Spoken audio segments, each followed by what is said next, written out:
नमस्कार साथियों, आप सभी का हार्दिक स्वागत, हार्दिक अभिनंदन। आज हम मुख्य रूप से आज का जो सत्र है वो साइंस को लेकर है। साइंस सेकंड ग्रेड के जो विद्यार्थी हैं उनको समर्पित है और आज हम साइंस के जो रिलेटेड सिलेबस है साइंस का ग्रेड सेकंड का उस पर चर्चा करेंगे। इसके अलावा एक दो और पॉइंट्स हैं उन पर भी हम चर्चा करेंगे। जैसे काफ़ी दिनों से एक सवाल उभर कर आ रहा है कि सर जो मैथमेटिक्स के विद्यार्थी हैं क्या वो साइंस से तैयारी कर सकते हैं। तो उनसे भी आज रूबरू होंगे, बताएंगे उनको कि किस तरीके से वो स्टार्ट कर सकते हैं या नहीं कर सकते, क्या फ़ायदे हैं क्या नुकसान है। हर एक चीज़ के फ़ायदे भी होते हैं, हर एक चीज़ के नुकसान भी हैं, तो वो उन पर भी चर्चा करेंगे। सबसे पहले उन्हीं पॉइंट्स को ले लेते हैं, उसके बाद हम सिलेबस ग्रेड सेकंड का जो सिलेबस है उस पर चर्चा करेंगे, कौन कौन सी यूनिट है। तो हम सबसे पहले जो साइंस के जो मैथमेटिक्स के जो विद्यार्थी हैं उनसे हम चर्चा करेंगे कि उनका क्या कारण है।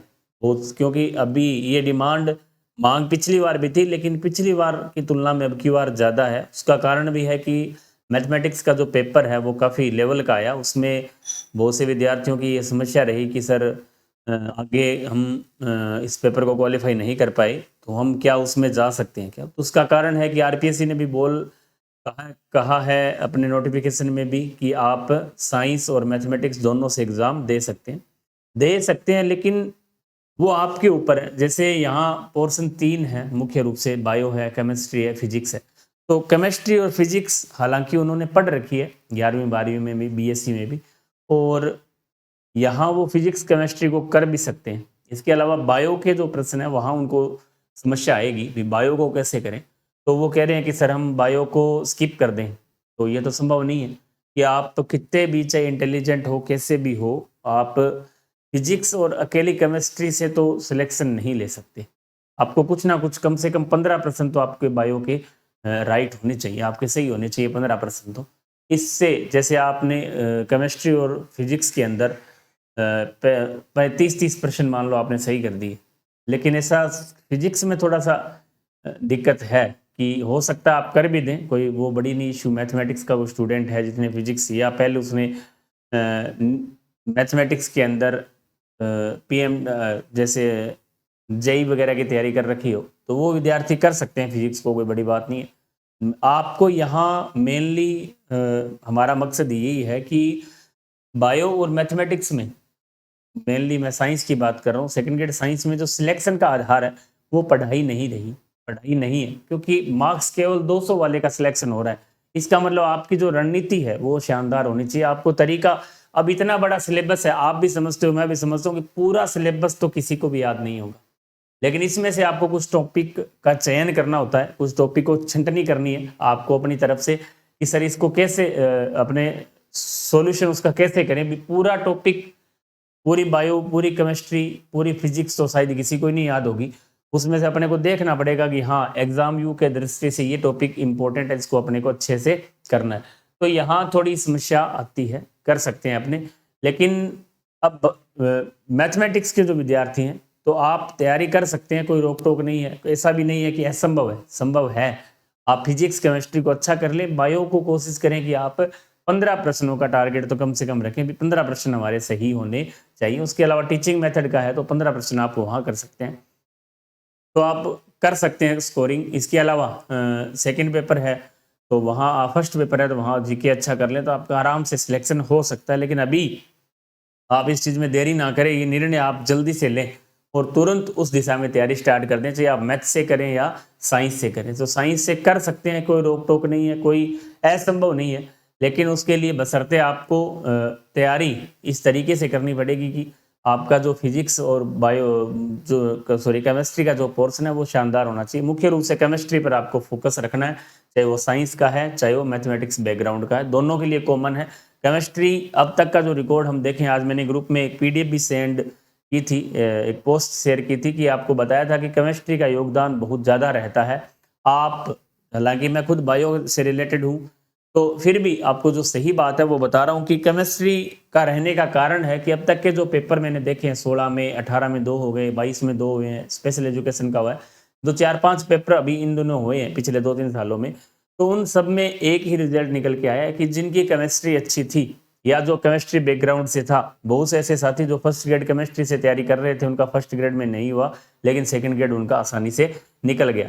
उसका कारण यही है कि आप केमिस्ट्री यदि आपने एनसीईआरटी बेस अच्छे से कर रखी है तो आप आसानी से उसमें सिलेक्शन ले सकते हैं, क्योंकि केमिस्ट्री में यदि आप कम से कम 30% भी करते हैं तो एक अच्छा स्कोर वहाँ हो जाता है। 30% आपके यदि 42-43% आ रहे हैं, उसमें से 30% आपके सही हैं, तो आपको उसका काफ़ी बेनिफिट देखने को मिलेगा। तो केमिस्ट्री को आपको अच्छे से तैयार करना है।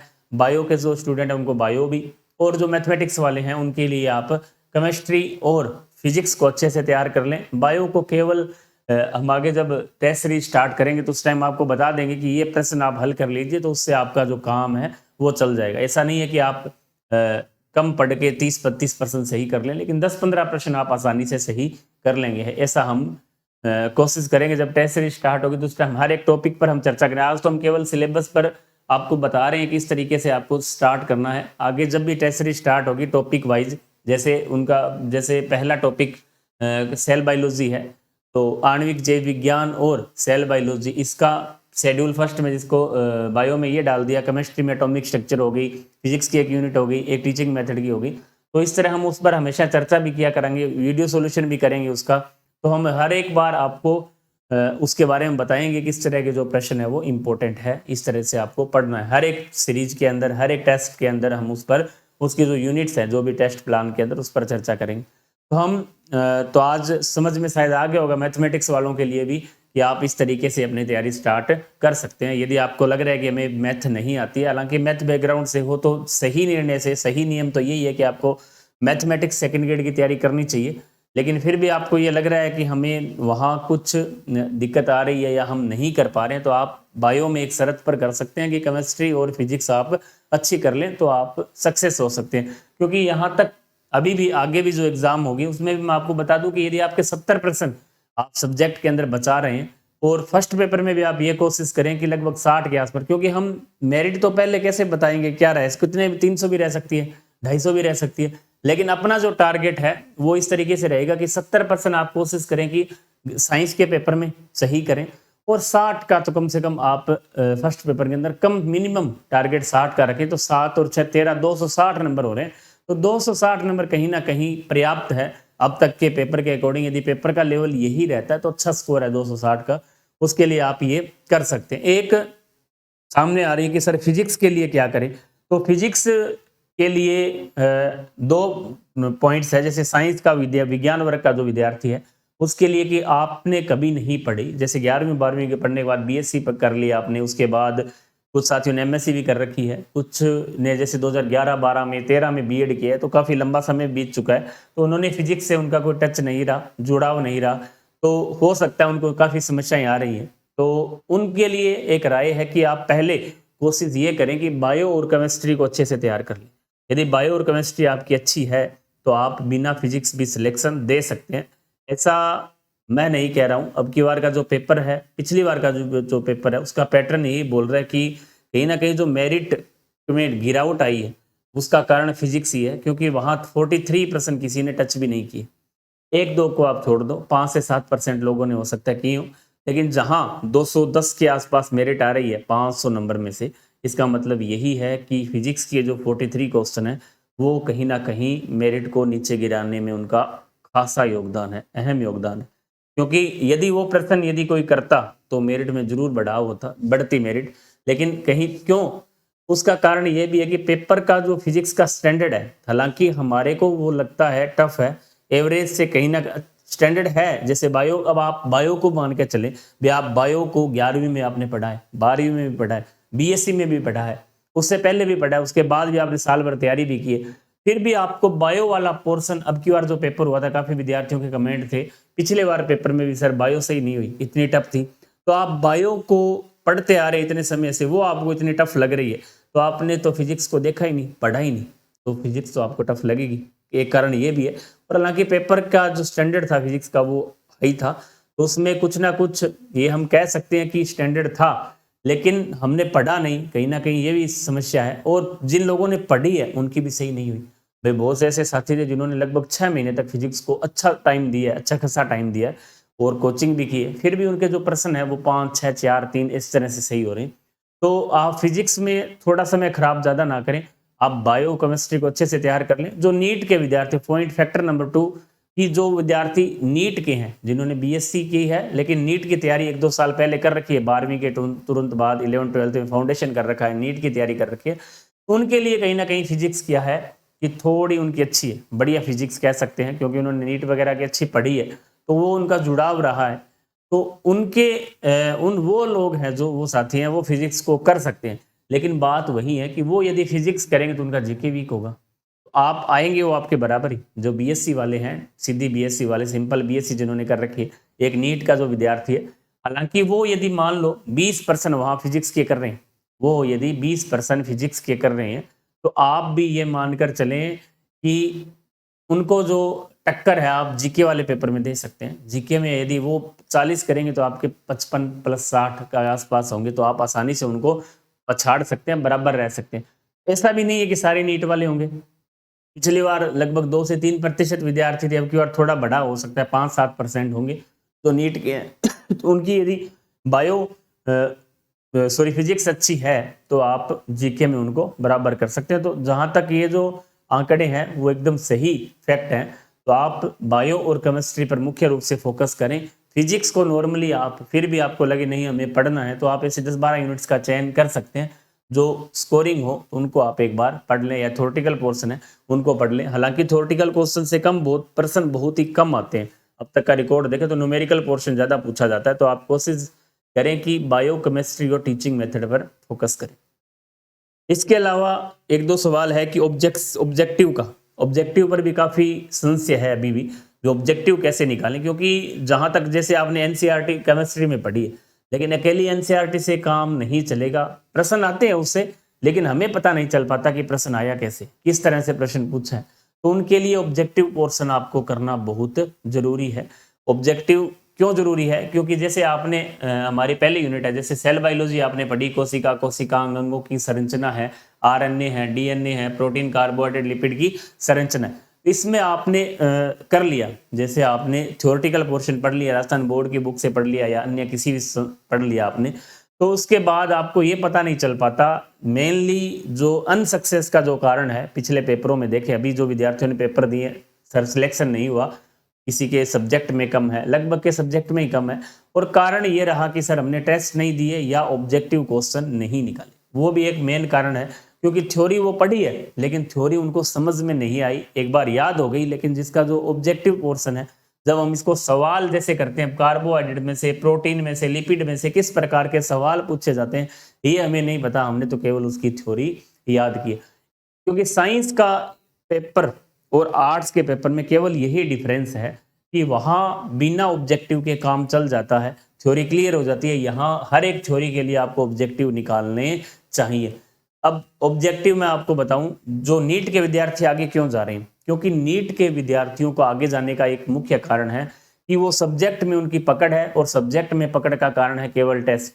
क्योंकि नीट का एक विद्यार्थी जहां एलन में कहीं भी इंस्टीट्यूट में उसने कोचिंग की है, तो उनके वहां प्रतिदिन टेस्ट चलते हैं, टेस्ट होते हैं, तो उसका जो ऑब्जेक्टिव पोर्शन है वो काफी मजबूत होता है, फैक्ट मजबूत हो जाते हैं, और उनका नेगेटिव जो एग्जाम पेपर है उसको हल करने का जो तरीका है वो भी ओएमआर पर रहता है, तो उसका भी काफी फर्क पड़ता है। उससे ज्यादा जरूरी है कि ऑब्जेक्टिव आपके सही होने चाहिए। ऑब्जेक्टिव सही कब होंगे? जब आप ऑब्जेक्टिव का अभ्यास करेंगे, और उन ऑब्जेक्टिव वही ऑब्जेक्टिव क्वेश्चन आपके एग्जाम में पूछे जाते हैं, या उसी पैटर्न पर आधारित प्रश्न है जो वहां पूछे जाते हैं। तो आपको ये खास रूप से ध्यान रखना है। अब सवाल आपका आगे रहेगा कि सर ऑब्जेक्टिव निकाले कहाँ से? ये भी बड़ी समस्या है।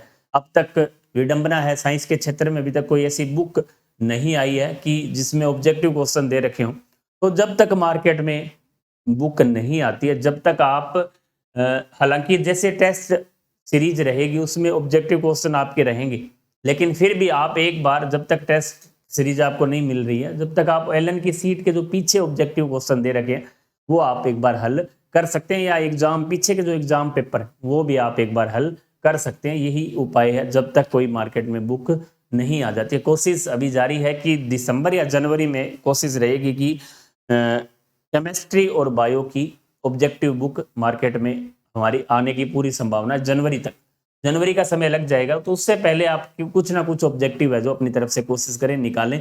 बाकी टेस्ट के अंदर कोशिश यही रहेगी कि हर एक टॉपिक के आपको 50% मिलेंगे।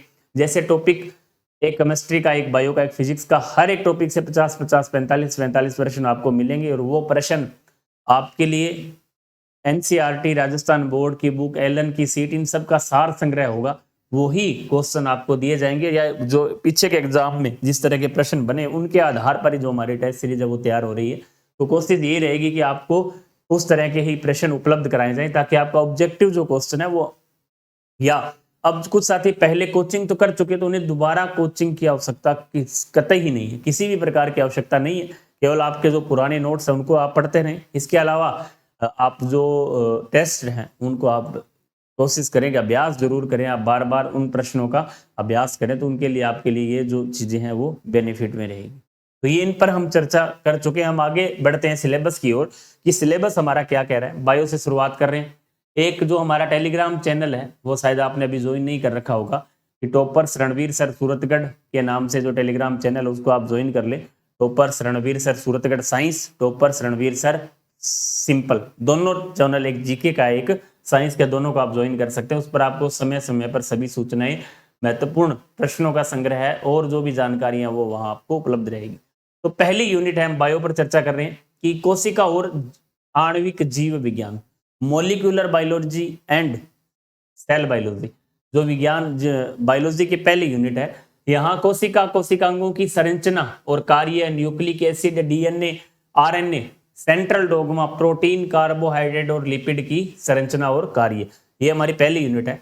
यदि इसी की हम बात करें बीएससी वाले पार्ट्स में, यदि हम देखें इसका जो बीएससी वाला पार्ट्स है उसमें भी यूनिट्स ये सेल बायोलॉजी की सेम रहती है, लेकिन वहां थोड़ा सा परिवर्तन है। देखो स्नातक स्तर में देखें कि कोशिका चक्र, जहां समसूत्री अर्धसूत्री विभाजन, उसके महत्व, क्रोमेटिन का संगठन, डीएनए, रेप्लिकेशन, ट्रांसक्रिप्शन और ट्रांसलेशन, अनुवादन, प्रतिलेखन और प्रतिकृति। अब एक समस्या ये भी रहती है कि सर बायोलॉजी में हम, या केमिस्ट्री के अंदर बीएससी वाला पार्ट, और उनको आपको मैं बता दूं, आपको ये बिल्कुल भी मन में नहीं रखना है कि ये बीएससी का है या 12वीं 11वीं का। आपको केवल 11वीं 12वीं की बुक्स के अंदर जो मैटर दे रखा है उसको आपको उसी तरीके से पढ़ना है। ये बिल्कुल भी दिमाग में नहीं रखना है कि हमने इसको बीएससी में है या 11th 12th में। जब भी टेस्ट होंगे उसके अंदर केवल आपको एक ही यूनिट दी जाएगी, cell biology and molecular biology, उसमें बीएससी का भी साथ में आएगा और जो 11वीं 12वीं का है वो भी साथ रहेगा। ऐसा ही एग्जाम में रहता है, वहां कोई अलग पेपर नहीं आएगा बीएससी का अलग है या ये। आपको ये सभी टॉपिक्स, देखो इन्होंने इस चीज को स्नातक स्तर में दिया है, आदि बायोलॉजी को स्नातक स्तर में, आदि बायोलॉजी को 11वीं 12वीं में।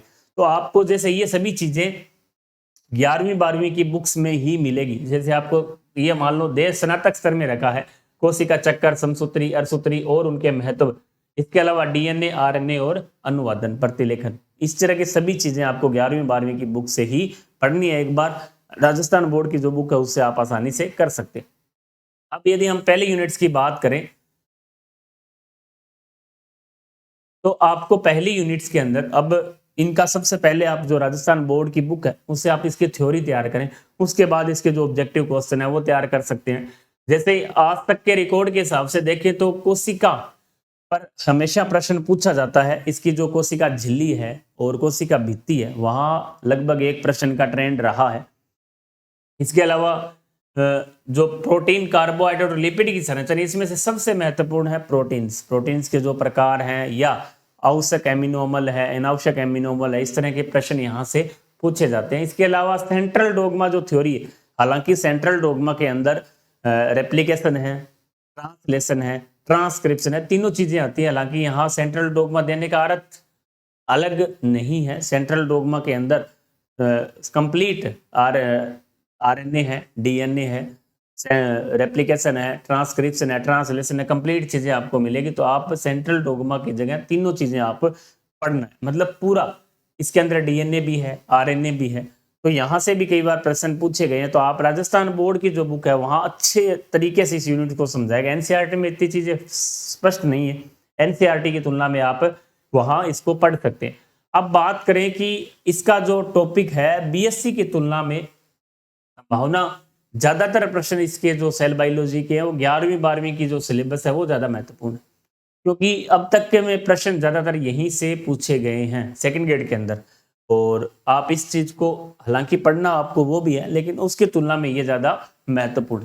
जैसे दूसरी यूनिट है अनुवांशिकी। अब अनुवांशिकी में आपको बताऊं, अनुवांशिकी में 11वीं 12वीं की बुक्स में तो बहुत कम है, जैसे मेंडलीय कार्य, मेंडलिज्म, रक्त समूह, आरएच कारक, अनुवांशिक कारक। लेकिन इसका जो महत्वपूर्ण पार्ट है वो बीएससी वाले पार्ट्स में दे रखा है।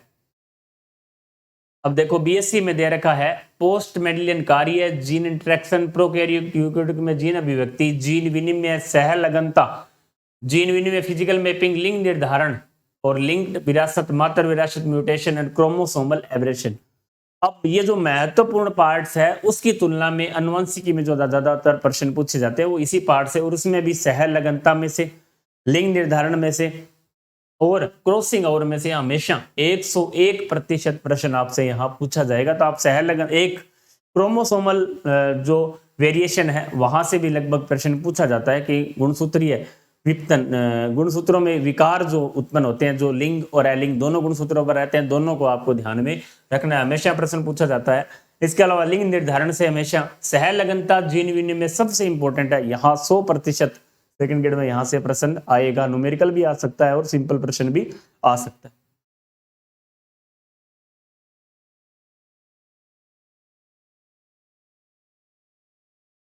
अब पार्ट थर्ड है कि वर्गीकरण, 5 जगत प्रणाली, पशु जगत में प्रोटोजोआ से कोर्डेटा, पादप में शैवाल से आवर्तबीजी के प्रमुख संघों का वर्गीकरण और विशेषताएं। अब इसको 2 पार्ट्स में आपको जंतुओं का और पादपों का वर्गीकरण अलग अलग तरीके से याद करना है। करना कैसे है, जैसे यहां से ज्यादातर प्रश्न सिंपल प्रश्न पूछे जाते हैं कि आपको शैवाल से लेकर, सॉरी जैसे इससे पहले आप शैवाल से पहले यदि हम चलें, हालांकि अलग यूनिट से एक दे रखी है कि शैवाल, पहले हम जंतु जगत की बात करें, प्रोटोजोआ से लेकर कोर्डेटा तक, इनके जो सामान्य लक्षण है, और आर्थ्रोपोडा, मोलस्का, इकाइनोडर्मेटा, ये ऐसे संघ हैं जहां से इकोनॉमिक इंपोर्टेंट भी कई बार पूछ लिए जाते हैं, और इनका जो क्लासिफिकेशन है वो भी महत्वपूर्ण है। इससे पहले जो हमारे सिलेबस में नॉन कोडेड के अंदर सिलेबस में दे रखे हैं, जैसे केंचुआ सिलेबस में दे रखा है, अब आपको पता है एनेलिडा में है। इसके अलावा कोकरोच आर्थ्रोपोडा में सिलेबस में दे रखा है अलग से, पैरामीशियम सिलेबस में दे रखा है प्रोटोजोआ से। तो जिन जंतुओं के नाम सिलेबस में दे रखे हैं उनको तो आपको पूरे जंतु उनके पढ़ने, किस तरीके से पढ़ने, उनके जो क्वेश्चन है वो हम आगे देखेंगे। लेकिन ज्यादातर प्रश्न इनके सिंपल जो लक्षण है, कैरेक्टर है, इनके वहां से पूछे जाते हैं। और यदि फिर भी ज्यादा इसका जो क्लासिफिकेशन है वो कहाँ इंपॉर्टेंट है, प्रोटोजोआस में कोई क्लासिफिकेशन इंपॉर्टेंट नहीं है, मोलस्का है, आर्थ्रोपोडा है, इकाइनोडर्मेटा, इनकी जो लार्वा अवस्था है, इनके जो मुख्य लक्षण हैं, इनके जो क्लासिफिकेशन, केवल तीनों का मैंने बताया, इनका ही आर्थिक महत्वपूर्ण है, तो आप इनको अच्छे से पढ़ सकते हैं। इसी तरह हम बात करें इधर पादपों में, तो आप कवक, शैवाल, ब्रायोफाइटा, टेरिडोफाइटा, जिम्नोस्पर्म, एंजियोस्पर्म, इनके जो सामान्य लक्षण है, इनका जो क्लासिफिकेशन, जैसे हम बात करें कवक की, फाइकोमाइसिटीज है, एस्कोमाइसिटीज है, बेसिडियोमाइसिटीज है, ड्यूटेरोमाइसिटीज है, 4 भागों में मुख्य रूप से बांटा है। तो इनकी चारों क्लास महत्वपूर्ण है। किस क्लास का कुछ क्लास के इंपॉर्टेंट एग्जाम्पल भी है, तो उन आप एग्जाम्पल को भी दे सकते हैं, उन एग्जाम्पल में से प्रश्न पूछे जाते हैं, इनका जो आर्थिक महत्व है वहां से भी। शैवाल के अंदर क्लोरोफाइसी, फियोफाइसी, जेंथोफाइसी, रोडोफाइसी, इस तरह की जो क्लास है, इनका वर्गीकरण और इनके जो सामान्य परिचय, इनका भी इकोनॉमिक इंपॉर्टेंट बहुत ही महत्वपूर्ण है। जैसे लाल शैवाल का कोई महत्वपूर्ण जो शैवाल से आर्थिक रूप से जो महत्वपूर्ण शैवाल है, उनसे प्रश्न ज्यादातर पूछे जाते हैं। तो इनका जो प्रश्नों का ट्रेंड है वो आप थोड़ा सा पहचाने, देखें भी प्रश्न एग्जामिनर कहाँ से पूछ रहा है। अब हर एक चीजें अपने बोर्ड पर जहां से भी आप क्लास लगा रहे हैं या जिस भी टीचर से पढ़ रहे हैं, तो एक टीचर के लिए भी काफी मुश्किल होता है कि आप पूर्ण रूप से आपको बोर्ड पर करवा दिया जाएगी, यही चीजें आएंगी, खास तौर से बायो में, कि पूरा आपको, क्योंकि सिलेबस इतना ज्यादा बड़ा है कि हर एक चीज बोर्ड पर करवाना, आपको भी थोड़ा सा आइडिया लगाना पड़ेगा भी किस एग्जामिनर प्रश्न कहाँ से उठा रहे हैं। तो इस तरह के जो प्रश्न है उनको आप करने के लिए एक बार आप थोड़ी सी कोशिश करें कि खुद का दिमाग भी यहाँ विकसित करें। देखें भी पीछे के एग्जाम पेपर जब आप देखेंगे तो आपको पता चलेगा कि चीजें सारी क्या हैं, फालतू दे रखी हैं। अब 5 जगत प्रणाली आपको केवल 5 किंगडम सिस्टम ही याद करना है, और एग्जाम में भी विटेकर का सिलेबस में दे रखा है 5 किंगडम सिस्टम। 5 जगत प्रणाली आपको ध्यान में रखनी। प्रोटोजोआ से कोर डेटा तक आपको ध्यान में रखना। अब कोर डेटा में भी क्लासिफिकेशन इतना महत्वपूर्ण नहीं है, क्लासिफिकेशन केवल मेमेलिया का आपको ध्यान में रखना है, या आप जो पहला है वो ध्यान में रख सकते हैं। इसके अलावा बीच में जो एवीज है या एम्फीबिया है, रेप्टाइल है, उनका आपको क्लासिफिकेशन ध्यान में रखने की आवश्यकता नहीं है, केवल उनके जो सामान्य लक्षण है उनको आप पढ़ सकते हैं। तो ये इस तरह, यदि इसकी बात अपने बीएससी में भी देखेंगे इसको दोबारा से। पारिस्थितिकी इकोनॉमी का पारिस्थितिकी जो इकोलॉजी है उसकी हम चर्चा करें तो इकोलॉजी के रूप में 12वीं की जो इकोलॉजी है वो ठीक ठाक है, लगभग प्रश्न यहां से पूछ लिए जाते हैं। जैसे आपको बता दूं कि पारिस्थितिकी पिरामिड, इन तीनों में से ज्यादा महत्वपूर्ण क्या है? पारिस्थितिकी पिरामिड ऊर्जा के हैं, जीव संख्या के हैं, जीव भार के हैं, उल्टा कौन सा है, सीधा कौन सा है, ये ज्यादातर प्रश्न यहां से पूछ लिए जाते हैं। अब प्रदूषण में भी सबसे ज्यादा इंपॉर्टेंट है वायु प्रदूषण। वायु प्रदूषण में आपसे अलग अलग पूछेगा किस तरह का वायु प्रदूषण। इसके अलावा ग्रीन हाउस इफेक्ट जो है वो हालांकि बीएससी वाले पार्ट्स में दे रखा है।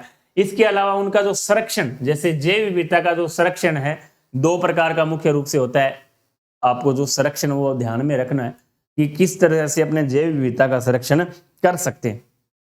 वो भी इन टू है, एक्स टू है, दोनों प्रकार के आपको ध्यान में रखने हैं। कौन सा एक्स2 का उदाहरण है, कौन सा इन2 का उदाहरण है। अब ये इकोलॉजी हालांकि 12वीं की लेवल की, अपने बीएससी में भी इसको देखेंगे। इसके अलावा एक टॉपिक आता है कि जैव प्रौद्योगिकी, बायोटेक्नोलॉजी। अब बायोटेक्नोलॉजी की हम बात करें तो 11वीं और 12वीं में ज्यादातर जो प्रश्न है वो पूछा जाता है पॉलीमरेज चेन रिएक्शन से, लेकिन इसकी जो बीएससी की यूनिट्स देखें वो ज्यादा महत्वपूर्ण है। बायोटेक की बीएससी की जो यूनिट है वो ज्यादा महत्वपूर्ण है, आप देख सकते हैं।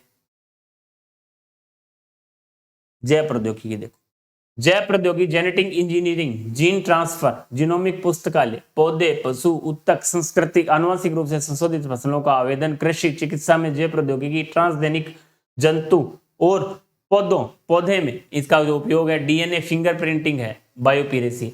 तो इसकी जो बायोटेक्नोलॉजी की जो यूनिट है वो बीएससी वाली ज्यादा महत्वपूर्ण है, तो ये आपको ध्यान में रखनी है। ये आपको क्या रखनी है? ध्यान में रखनी है, ज्यादातर प्रश्न यहां से पूछे जाते हैं। अब यदि हम इसी तरह 11वीं 12वीं में दोबारा जाएं कि यूनिट्स जैसे है माइक्रोबायोलॉजी। अब माइक्रोबायोलॉजी वाला जो पोर्शन है यहां से कई बार एग्जाम में, हालांकि माइक्रोबायोलॉजी जो है वो कहीं ना कहीं बायोटेक से जुड़ी हुई है, बायोटेक से जुड़ी हुई यूनिट है, क्योंकि इसमें वायरस है, बैक्टीरिया है, माइकोप्लाज्मा, इनके जो उपयोग है इकोनॉमिक जो इंपॉर्टेंट है 11वीं 12वीं की बुक्स में दे रखे हैं, वायरस का, बैक्टीरिया का, माइकोप्लाज्मा का, तो ये आपको वहां से देखना। लाइकेन अपने आप में एक अलग है, यहां से कई बार सेकंड ग्रेड में प्रश्न पूछा गया। हालांकि इनमें सबसे महत्वपूर्ण अब तक लाइकेन और माइकोप्लाज्मा से ज्यादा प्रश्न पूछे गए हैं। बैक्टीरिया और वायरस में केवल इनके जो इकोनॉमिक इंपॉर्टेंट है, इनके जो उपयोग है दैनिक जीवन में, वहां से ज्यादातर प्रश्न पूछा जाता है। तो आप इनको ज्यादा अंदरूनी पढ़ने की आवश्यकता नहीं है, माइकोप्लाज्मा और लाइकेन को आपको अच्छे से पढ़ना है, इनके जो महत्वपूर्ण प्रश्न है वो भी आपको करने हैं। अब हम बात करें प्लांट एनाटॉमी की, तो यहां आपको केवल सबसे ज्यादा जड़, तना और पत्ती की जो संरचना है वहां से आपको देखना, एक बीजपत्री है, द्विबीजपत्री, इसी तरह जड़ एक बीजपत्री, द्विबीजपत्री, तना एक बीजपत्री, द्विबीजपत्री, और पत्ती की जो संरचना है वो एक बीजपत्री और द्विबीजपत्री। तो आपको इन तरह मुख्य रूप से जड़, तना, पत्ती की संरचना और पुष्प क्रम के जो प्रकार है वहां से भी कई बार प्रश्न, सेकंड ग्रेड की यदि बात करें तो लगभग उस क्रम से जो प्रकार है वहां से 3 से 4 बार प्रश्न पूछा जा चुका है। और फ्लोवर की जो संरचना है वहां से भी एक प्रश्न। तो आप यदि इस यूनिट्स की बात करें तो यहां से घुमा फिराकर सबसे ज्यादा जो महत्वपूर्ण है वो है पुष्प की संरचना और पुष्प क्रम के प्रकार। तो यहां आपको इसको अच्छे से ध्यान में रखना है। मोटा मोटी रूप से यदि जड़, तना, पत्ती की संरचना आपको पूछे तो अलग बात है, लेकिन ज्यादा संभावना यहाँ से पुष्प क्रम और पुष्प की संरचना की रहती है। इस यूनिट्स में आपको इस पार्ट्स को अच्छे से तैयार करना है।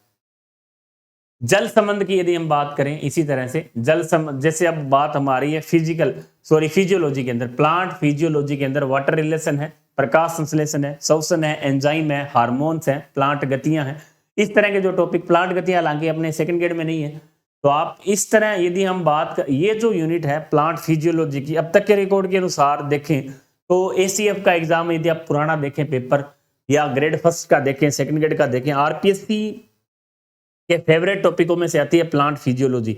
और यहाँ से ज्यादा नहीं तो सेकंड ग्रेड के अंदर 4 से 5 प्रश्न हर हाल में आपसे पूछे जाएंगे।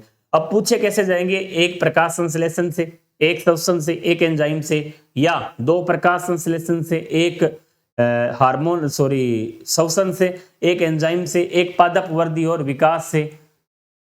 इस तरह के यहाँ से प्रश्न पूछे जाते हैं। ये जो 5 यूनिट है, 5 प्रश्न आपको देकर जाएगी, हर एक यूनिट से एक प्रश्न पूछा जाएगा। जैसे जल संबंध है, यहाँ से एक प्रश्न आपसे पूछा जाता है। डीपीडी बहुत इंपॉर्टेंट टॉपिक है, डीपीडी इनमें से, क्योंकि ये बीएससी वाले में ज्यादा महत्वपूर्ण है इसकी तुलना में। प्रकाश संश्लेषण है, अब प्रकाश संश्लेषण के बाद श्वसन है, कैरेफ चक्र है, ग्लाइकोलाइसिस है, काफी है, दोनों में से बहुत से प्रश्न पूछे जाते हैं। एंजाइम है, एंजाइम का एक ऐसा टॉपिक है जो डायरेक्ट यहां से ना पूछ के ये मिक्स टॉपिक्स पूछे जाते हैं, क्योंकि एंजाइम हर एक यूनिट्स में, जैसे एनिमल फिजियोलॉजी में भी एंजाइम है, प्लांट फिजियोलॉजी में भी एंजाइम है, तो मिक्स प्रश्न यहाँ से पूछे जाते हैं। इसके अलावा वृद्धि, पौधों की जो वृद्धि और विकास है, इसकी बात करें तो जो हार्मोन्स है, प्लांट हार्मोन्स हैं, वहां से ज्यादातर प्रश्न, सिंपल प्रश्न पूछे जाते हैं। इसका भी बीएससी में थोड़ा सा अलग चेंज दे रखा है। पानी पिलाना सुरेंद्र। पशु विकासात्मक जीव विज्ञान। अब यदि यहां से हम बात करें एनिमल डेवलपमेंट बायोलॉजी, अब बायोजूलॉजी मुख्य रूप से यदि हम बात करें, आप भी समझते होंगे, आपने पेपर देखा है पिछला, तो यदि बात की जाए तो यहाँ पुराना पेपर यदि हम देखेंगे तो आपको जूलॉजी का पार्ट बिल्कुल ना के बराबर। अब कई बार ये भी देखते हैं, बच्चे कहते हैं कि सर हमने तो जूलॉजी एमएससी जूलॉजी में कर रखी है, इसके कोई कहेगा अरे तो बोटनी में एमएससी या जूलॉजी से क्या फायदा है, मेरे को बताओ, कोई अंतर नहीं है। आप चाहे किसी भी विषय में जूलॉजी से करो या बोटनी से एमएससी करो, उससे कोई फर्क नहीं पड़ता। आपको बायोलॉजी फर्स्ट ग्रेड के विद्यार्थी भी कई बार पूछते हैं कि सर उसका फर्क क्या पड़ेगा, बताओ। वहां दोनों के प्रश्न, यहाँ सेकंड ग्रेड में भी यही है, दोनों जूलॉजी में से आएगा, बोटनी में से आएगा। और वहां बात करें हम फर्स्ट ग्रेड के अंदर, वहां भी जूलॉजी और बोटनी का कोई अलग इश्यू नहीं है। अब दोनों के बराबर प्रश्न पूछे जाते हैं, लेकिन फिर भी कहीं ना कहीं बोटनी के जो प्रश्न है वो ज्यादा आते हैं।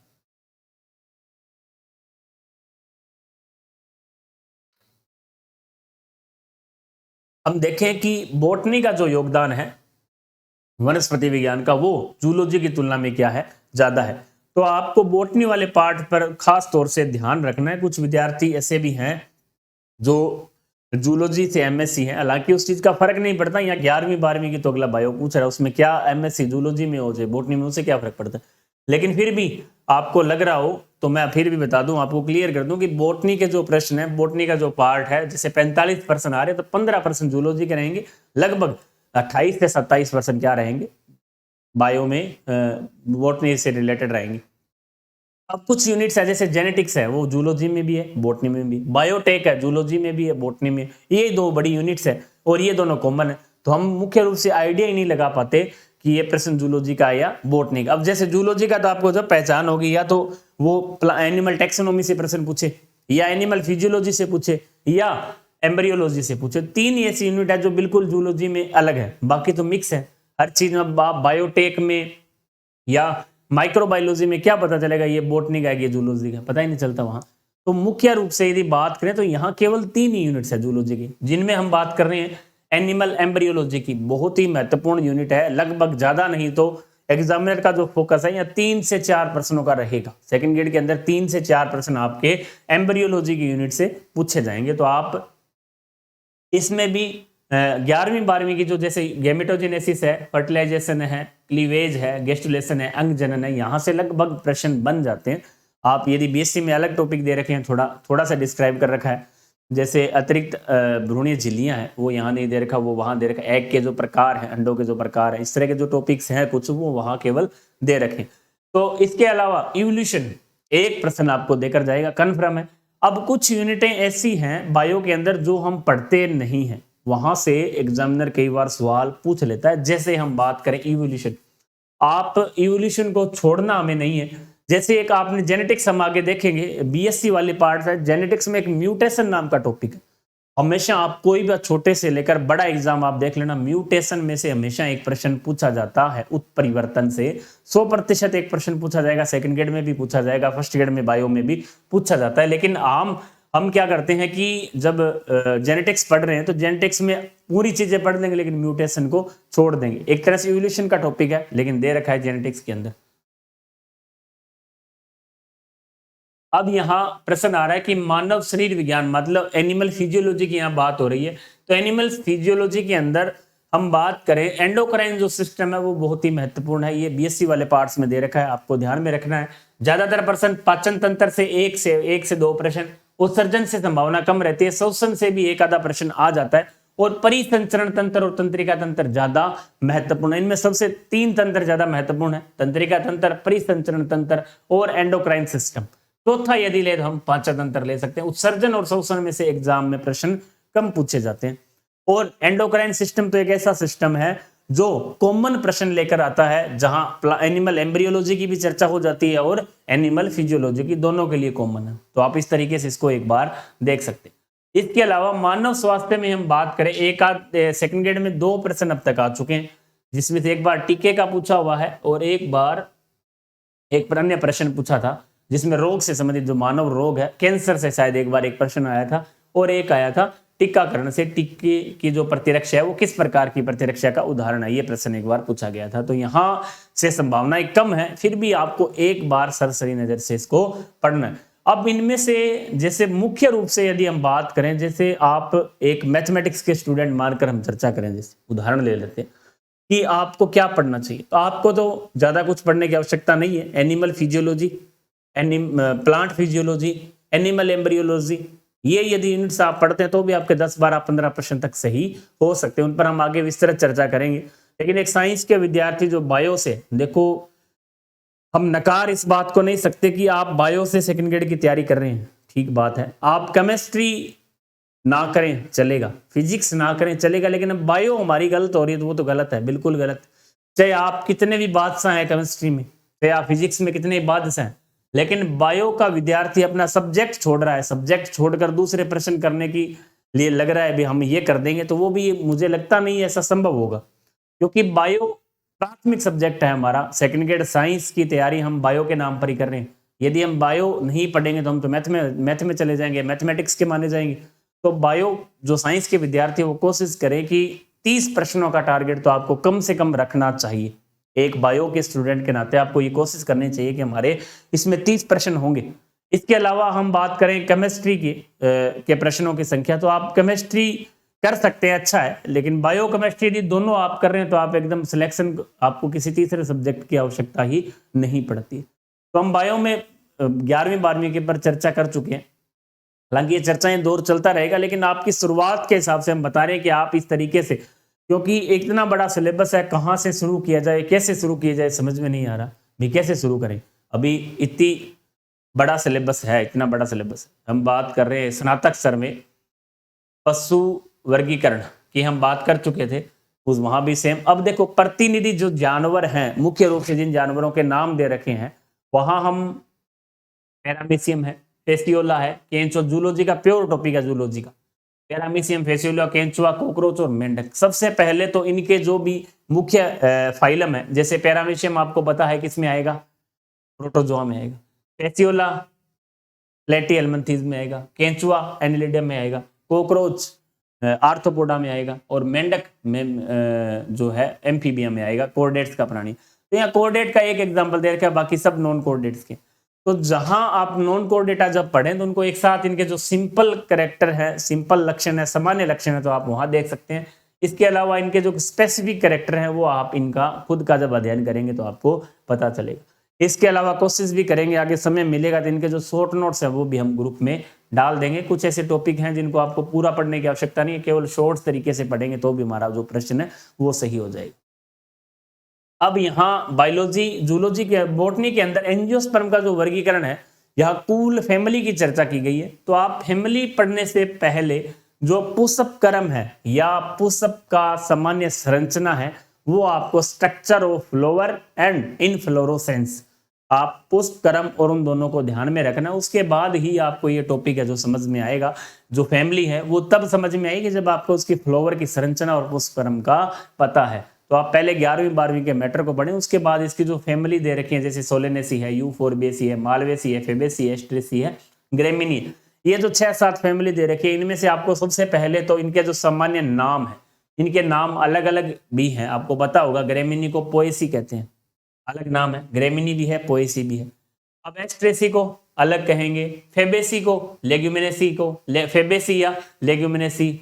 इस तरह जैसे एस्ट्रेसी का भी आपको पता है अलग नाम है, कंपोजिटी को एस्ट्रेसी बोलते हैं, कंपोजिटी या एस्ट्रेसी, ग्रेमिनी या पोएसी या फेबेसी या लेग्यूमिनेसी। तो आप इन चीजों को ध्यान में रख सकते हैं। ये चीजें हालांकि है कॉमन और आपको आनी चाहिए थी, लेकिन कहीं ना कहीं हमने बीएससी में 11वीं 12वीं में इन चीज़ों को अच्छे से नहीं पढ़ा, इसलिए आज हमें थोड़ी सी दिक्कतें सामना करना पड़ रहा है दिक्कतों का, लेकिन आनी नहीं चाहिए थी दिक्कतें, क्योंकि 11वीं 12वीं में और बीएससी में हमने इन चीज़ों को अच्छे से नहीं पढ़ा। अब देखो पारिस्थितिकी दोबारा जो टॉपिक आ रहा है वहाँ, अब यदि हम बात करें, रेड डाटा बुक इंपॉर्टेंट है, ग्लोबल वार्मिंग और ग्रीन हाउस प्रभाव यहाँ इंपॉर्टेंट है। केवल 2 टॉपिक महत्वपूर्ण है इसमें बीएससी वाले पार्ट्स में। अब इंजीन देखो, अपने वहां बात की थी 11वीं 12वीं में बायोटेक्नोलॉजी की, और ये बीएससी वाला पार्ट्स हम चर्चा कर चुके हैं इसकी भी। अब देखो क्रिप्टो गेम्स के अंदर दोबारा ब्रायोफाइटा, ये अपना पीछा नहीं छोड़ेंगे। ये जो टेक्सोनोमी है, प्लांट टेक्सोनोमी, वहां आपको इनको क्लियर करना ही पड़ेगा। कई बार एग्जामिनर का दिमाग घूम जाता है क्योंकि इन चीजों को हम पढ़ते कम है।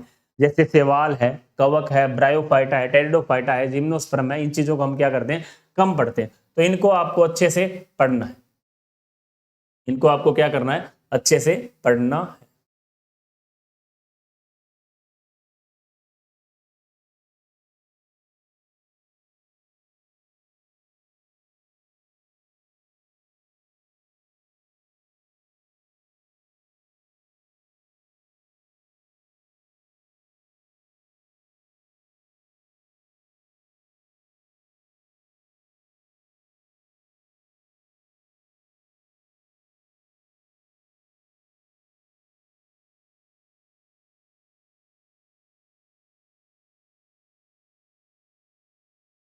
सामान्य प्रजनन जीवन चक्र के सवाल कवक और ब्रायोफाइटा आपको ढंग से पढ़ना है, क्योंकि ये इंपॉर्टेंट टॉपिक है, प्रश्न भी कई बार पूछ लिए जाते हैं।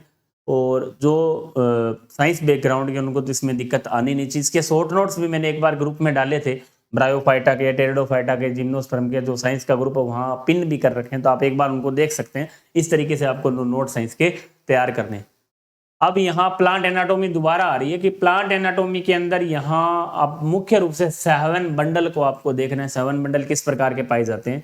इसके अलावा जो 11वीं 12वीं की बुक्स में हमने देखा था कि जड़ तना पत्ती की जो संरचनाएं हैं या टिश्यू है, वहां से 74% पूछे जाते हैं। ये दोबारा प्लांट एनाटोमी और प्लांट फिजियोलॉजी वहां दोबारा वही दे रखी है। तो इनको तो आप 11वीं 12वीं में एक साथ भी पढ़ सकते हैं, इनको आपको दोबारा बार बार पढ़ने की आवश्यकता नहीं है। इसके अलावा दोबारा केवल जो मानव शरीर विज्ञान है, एनिमल फिजियोलॉजी है, तो वो दोबारा दी जा रही है कि अंतःस्रावी तंत्र एंडोक्राइन केवल यहाँ दे रखा है, वहां आपको किस तरह का दे रखा था, केवल और केवल एंडोक्राइन का नाम ही नहीं था, यहाँ एंडोक्राइन केवल बीएससी वाले में दे रखा है, इंपॉर्टेंट है। इसके अलावा उन टॉपिकों को तोड़कर यहाँ रखा गया, जैसे श्वसन वाले में से ऑक्सीजन और कार्बन डाइऑक्साइड गैस का परिवहन, हृदय चक्कर मतलब परिसंचरण तंत्र में से केवल हृदय चक्र को यहाँ डिफाइन किया गया। ये जिन चीजों का नाम दे रखा है, अब आपको स्पेशल रूप से यदि हम परिसंचरण तंत्र में हृदय चक्र को ध्यान में रखना है, रक्त का जो थक्का जमना है उसको ध्यान में रखना है, और श्वसन के अंदर ऑक्सीजन और कार्बन डाइऑक्साइड का जो परिवहन है उसको ध्यान में रखना है। इसके अलावा देखो आर्थिक प्राणी विज्ञान, इकोनॉमिकल रूप से जूलॉजी का जो इंपॉर्टेंस है वो यहाँ दे रखा है। प्रोटोजोआ है, एनिलिडा है, और मोलस्का का जो मुख्य रूप से इकोनॉमिक इंपॉर्टेंट आपको ध्यान में रखना। जब आप नॉन कोऑर्डिनेट्स में पढ़े तो उनको एक साथ ही इनको कर सकते हैं, अलग से पढ़ने की आवश्यकता नहीं है। तो ये हमने बात की मुख्य रूप से किसके ऊपर, बायो के ऊपर। तो बायो को हमने कंप्लीटली देखा कि इस तरीके से आपको तैयार करना है। तो नेक्स्ट वीडियो में हम केमिस्ट्री के ऊपर इसी तरह से चर्चा करेंगे। तो आज के वीडियो हमने केवल, क्योंकि वीडियो काफी लंबा हो चुका है पहले से ही, तो आज केवल आप बायो को इस तरीके से देखें।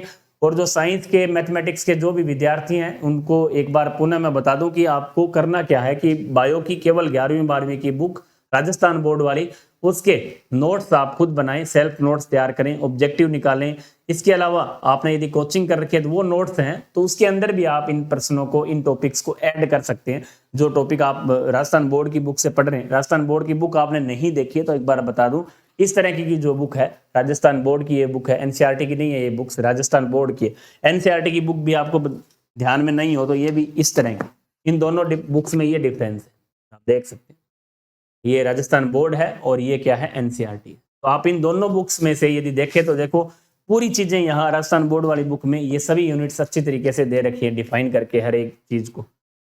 तो आप इनको ज्यादा महत्व दें बायो के रूप से, और केमिस्ट्री में आप राजस्थान एनसीईआरटी बोर्ड की जो बुक है वो देख सकते हैं। तो आप आज की जो वीडियो का मुख्य उद्देश्य था कि बायो को हमने तैयार कैसे करना है, शुरुआत कैसे करना है।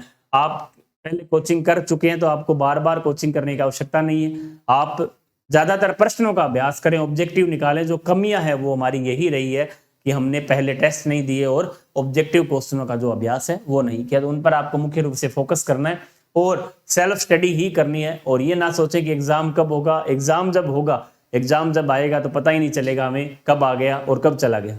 जैसा कि पिछली भर्ती में हुआ, पहले हम करते रहे एग्जाम कब होगा, एग्जाम कब होगा, एग्जाम डेट आई तो क्या हुआ कि हम रीट की तरफ चले गए। इसी तरह है अब की बार होगा कि वैकेंसियां सभी साथ आएंगी और उस समय अब ये निर्णय नहीं कर पाते कि हमें क्या करना चाहिए या क्या नहीं करना चाहिए। इस तरह के जो सवाल हैं तो आप फोकस अपनी पढ़ाई पर करें, समय को खराब ना करें। और नेक्स्ट वीडियो में हम फिर आपसे मुलाकात करेंगे। तब तक के लिए जय हिंद, जय भारत, जय राजस्थान।